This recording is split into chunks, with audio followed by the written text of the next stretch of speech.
Hello everyone, स्वागत है आप सभी का एग्जाम गुरु यूट्यूब चैनल में। दोस्तों, इस वीडियो में हम लोग सामान्य ज्ञान के 40 अति महत्वपूर्ण प्रश्नों को सॉल्व करेंगे। ये सारे क्वेश्चन सेलेक्टेड हैं और आपके एग्जाम में पूछे जाने की बहुत ज़्यादा संभावना है। लास्ट में मैं आपसे एक प्रश्न भी पूछूंगा जिसका आंसर आपको कमेंट सेक्शन में देना है। तो वीडियो को लास्ट तक देखिए और अगर आप इसका PDF डाउनलोड करना चाहते हैं तो PDF हमारे टेलीग्राम ग्रुप में मिल जाएगा और टेलीग्राम ग्रुप का लिंक डिस्क्रिप्शन बॉक्स में दिया गया है। तो चलिए आज का मॉक टेस्ट स्टार्ट करते हैं। पहला प्रश्न है, कुतुब मीनार की ऊंचाई निम्नलिखित में से कितनी है? तो दोस्तों, दिल्ली में स्थित कुतुब मीनार की ऊंचाई है 237.8 फीट और अगर इसे हम मीटर में देखें तो इसकी ऊंचाई 72.5 मीटर है, जबकि इसकी गोलाई 14.3 मीटर है। वही दोस्तों, कुतुब मीनार का निर्माण कुतुबुद्दीन ऐबक के द्वारा करवाया गया था। अगला प्रश्न है, भारत में इंडियन होम रूल लीग की स्थापना किसने की थी? तो इंडिया में होम रूल लीग की स्थापना की गई थी बाल गंगाधर तिलक के द्वारा। डी ऑप्शन करेक्ट आंसर है। उन्होंने भारत में महाराष्ट्र के पुणे में अप्रैल 1916 में इसकी स्थापना की थी। इसके अलावा दोस्तों, भारत में एक जगह और होम रूल लीग की स्थापना की गई थी जो कि एनी बेसेंट के द्वारा मद्रास में सितंबर 1916 में किया गया था। तो इन दोनों का नाम, डेट और जगह आप लोग याद रखिए। अगला प्रश्न है, महात्मा गांधी जी ने किस आंदोलन में मार्च 1919 में धरने पर बैठे थे? तो वे धरने पर बैठे थे रॉलेट एक्ट के विरुद्ध में। सी ऑप्शन करेक्ट आंसर है।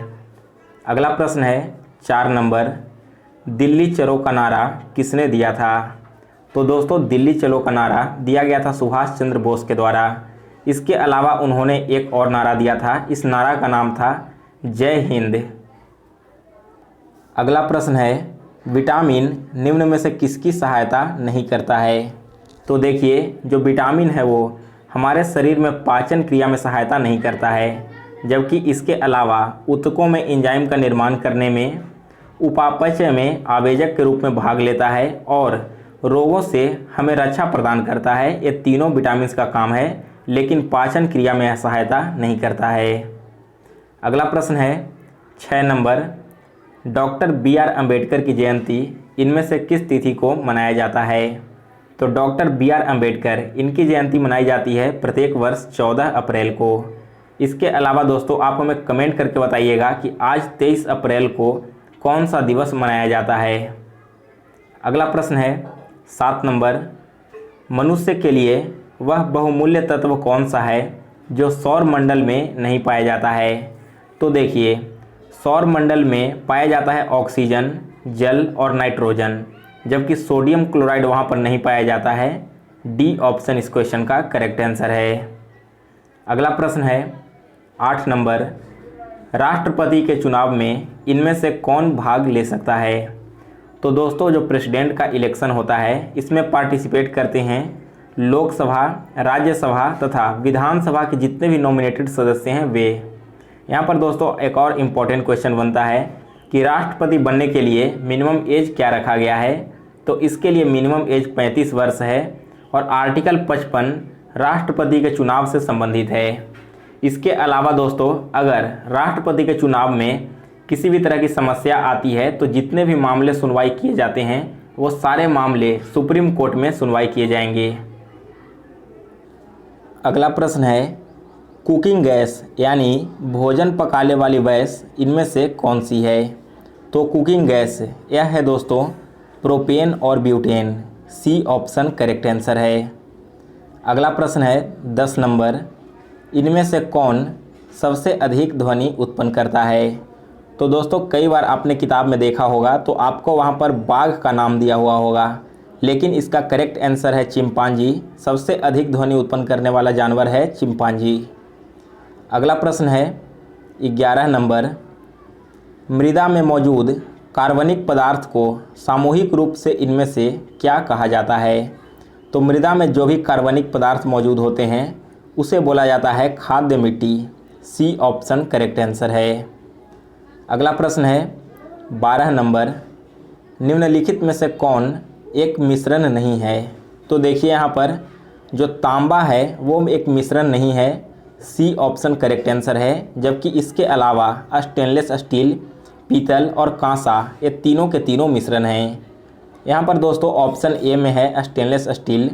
तो यह जो स्टेनलेस स्टील होता है वो आयरन, निकल और क्रोमियम इन तीनों का मिश्रण होता है। वही पीतल दोस्तों तांबा और जस्ता का मिश्रण होता है, और जो कांसा होता है वो तांबा और टीन के मिश्रण से बनाया जाता है। अगला प्रश्न है 13 नंबर, स्वदेशी फल इनमें से कौन सा है? यानी कि जो हमारे देश में होने वाला फल है वो कौन सा है? तो इसमें है आम, अंगूर और केला। यानी कि ऑप्शन ए करेक्ट आंसर है, 1, 2 और 4। यहाँ पर दोस्तों ऑप्शन बी में है अंगूर। तो कई बार एग्जाम में पूछ लिया जाता है कि अंगूर में कौन सा एसिड पाया जाता है। तो आप लोग याद रखिए कि अंगूर में एसिटिक एसिड मौजूद होता है। इसके अलावा दोस्तों जो पका हुआ केला होता है उसमें सबसे ज़्यादा मात्रा में मैलिक एसिड पाया जाता है, और विटामिन सी भी इसमें प्रचुर मात्रा में होता है। अगला प्रश्न है 14 नंबर, जब दो या अधिक सेलों को आपस में उनके विपरीत टर्मिनलों से जोड़ा जाता है तब उसे क्या कहा जाता है? तो देखिए, जब दो सेलों को आप उसके अपोजिट टर्मिनल से ऐड करते हैं तो इसे बैटरी बोला जाता है। सी ऑप्शन करेक्ट आंसर है। नेक्स्ट है क्वेश्चन नंबर 15, एलिफेंटा जलप्रपात निम्नलिखित में से कहाँ स्थित है? एलिफेंटा जलप्रपात स्थित है दोस्तों मेघालय में। सी ऑप्शन करेक्ट आंसर है। अगला प्रश्न है 16 नंबर, केसर इनमें से किस राज्य में सर्वाधिक मात्रा में होती है? यह क्वेश्चन कई बार बीपीएससी के पीटी के एग्जाम में पूछा गया है। तो केसर सबसे ज़्यादा मात्रा में पाया जाता है जम्मू कश्मीर में। सी ऑप्शन करेक्ट आंसर है। अगला प्रश्न है 17 नंबर, चंद्र ग्रहण निम्नलिखित में से कब होता है? तो देखिए दोस्तों, चंद्र ग्रहण होता है जब पृथ्वी सूर्य तथा चंद्रमा के बीच में आ जाए। देखिए होता क्या है दोस्तों कि पृथ्वी सूर्य और चंद्रमा के बीच में आ जाए। यानी कि यहाँ पर अगर सूर्य है और यह चंद्रमा है, अब अगर इसके बीच में पृथ्वी आ जाती है तो सूर्य की जो किरणें हैं वो चंद्रमा की सतह पर नहीं पहुँच पाती है, और इस कंडीशन में चंद्र ग्रहण लगता है।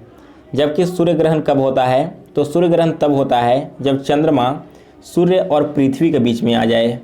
कहने का मतलब है दोस्तों कि अगर यहाँ पर सूर्य है और यह पृथ्वी है, अब अगर इसके बीच में चंद्रमा आ जाएगा तो जो सूर्य का जो किरण है वो यहाँ पर डायरेक्ट पृथ्वी पर नहीं आ पाएगा, और इस कंडीशन में हमें प्रतीत होगा कि सूर्य ग्रहण लगा हुआ है।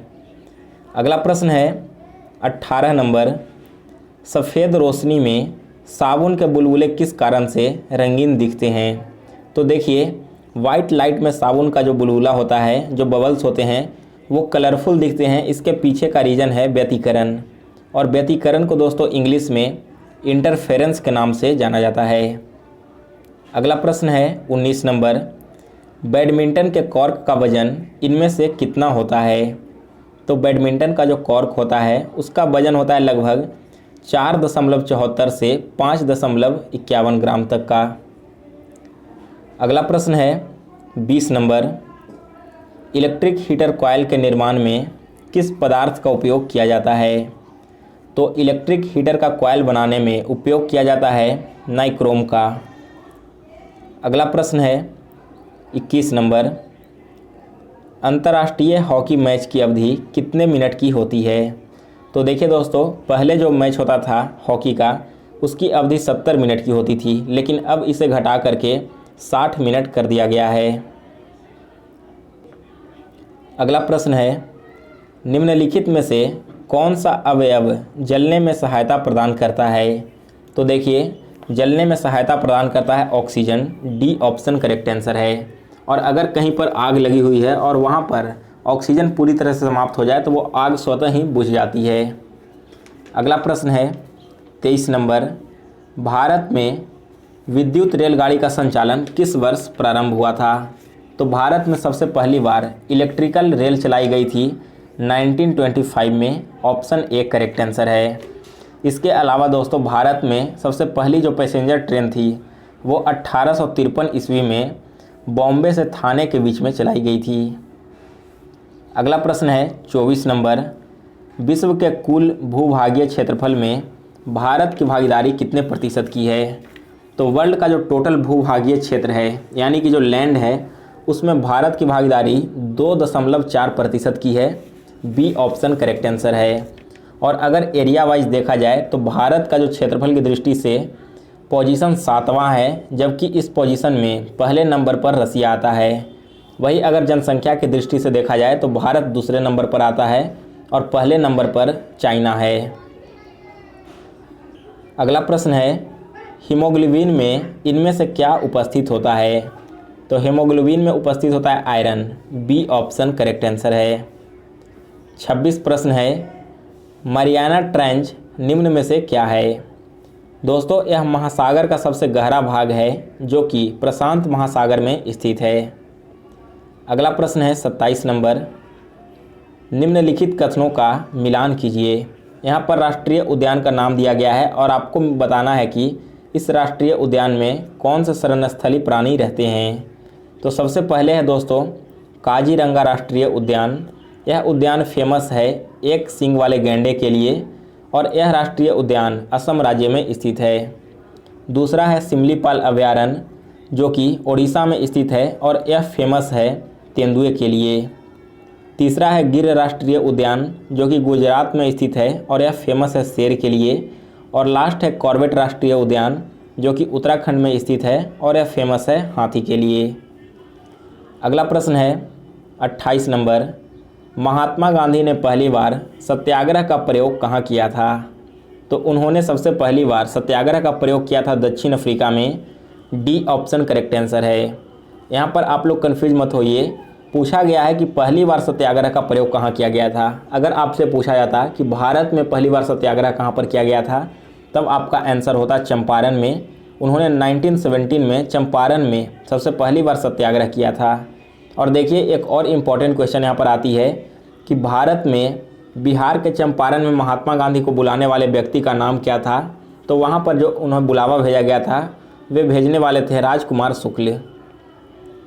अगला प्रश्न है 29 नंबर, मानव शरीर में भोजन के पाचन के संदर्भ में लाइपेज का स्राव कहाँ होता है? तो यह स्राव होता है अमाशय में। ऑप्शन ए करेक्ट आंसर है। 30 नंबर क्वेश्चन है, सबसे अधिक लोहा किसमें पाया जाता है? तो लोहा सबसे ज़्यादा पाया जाता है दोस्तों हरी सब्जियों में। बी ऑप्शन करेक्ट आंसर है। अगला प्रश्न है 31 नंबर, निम्नलिखित में से कौन सा युग्म सही सुमेलित नहीं है? तो यहाँ पर देखिए जो टेहरी बांध है उत्तर प्रदेश में, यह यहाँ पर गलत मिलाया गया है। टेहरी बांध स्थित है दोस्तों उत्तराखंड में, जबकि इसके अलावा हीराकुंड उड़ीसा में है, फरक्का पश्चिम बंगाल में है और भाखड़ा नंगल हिमाचल प्रदेश में है। अब चलिए लास्ट प्रश्न देखते हैं जिसका आंसर आपको कमेंट सेक्शन में देना है। तो आज का प्रश्न है, भारत के पहले गृह मंत्री कौन थे? करेक्ट आंसर आप हमें कमेंट सेक्शन में बताइए और अगर आपको यह वीडियो पसंद आया हो तो इसे लाइक और शेयर कीजिए।